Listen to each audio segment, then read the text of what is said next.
Seen a slew of big names campaign for their party's candidates in key battleground states on both sides of the political aisle in the final midterm stretch. But now there are questions over whether Democrats are underutilizing Vice President Kamala Harris. Transportation Secretary Pete Buttigieg has now reportedly become the most requested surrogate on the campaign trail in his party this cycle and is even getting more requests than the vice president. In fact, we haven't seen or heard very much from the vice president at all. Here to talk more about that is Julia Manchester. She's a national politics reporter for The Hill. Julia, good morning. Thanks for joining us.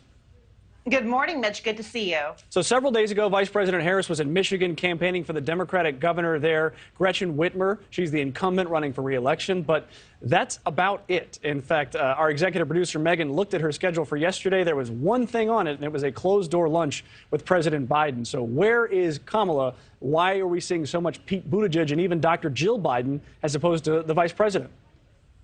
Yeah, it's a good question. Look, I think a lot of the vice president's critics would say, look, it's because she's simply not necessarily as popular as other people in the administration. She has faced some criticism throughout her time as vice president. However, we do know that there seems to be some back and forth behind the scenes leaking and such between, or it seems to be between these two teams. We're seeing it pop up in various other news outlets and such. But when it comes to someone like Transportation Secretary Pete Buttigieg, more commonly known as Mayor Pete, I would say.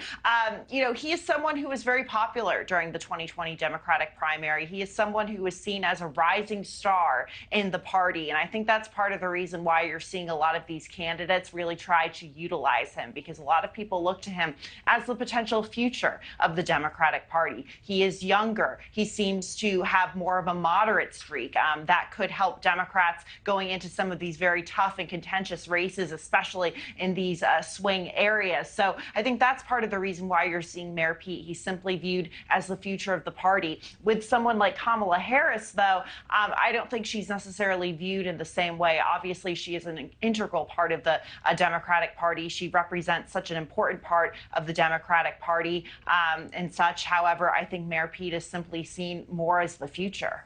Julia, do you think it's anything to do with where they stand on the political spectrum, that maybe Mayor Pete is viewed as a little bit more moderate and some folks view Kamala as radical? Even if that might not be the case, do you think that is the view? Because we have seen candidates in Ohio, in Pennsylvania, not want to campaign with the president himself because they believe they're running to the right of him. So do you think that's an issue with Kamala, that maybe she's seen to be to the left of a lot of the electorate out there?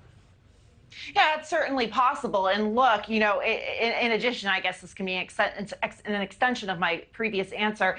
Kamala Harris is seen as someone who could be tied to President Biden. President Biden is simply not popular right now. So while you see the president hitting the campaign trail in various states like Pennsylvania today, in a few days, a couple of other states, I think there's a very fine line a lot of these candidates want to walk. And Mayor Pete may be disconnected just enough from that line where he's not necessarily tied to the president the same way Vice President Kamala Harris is.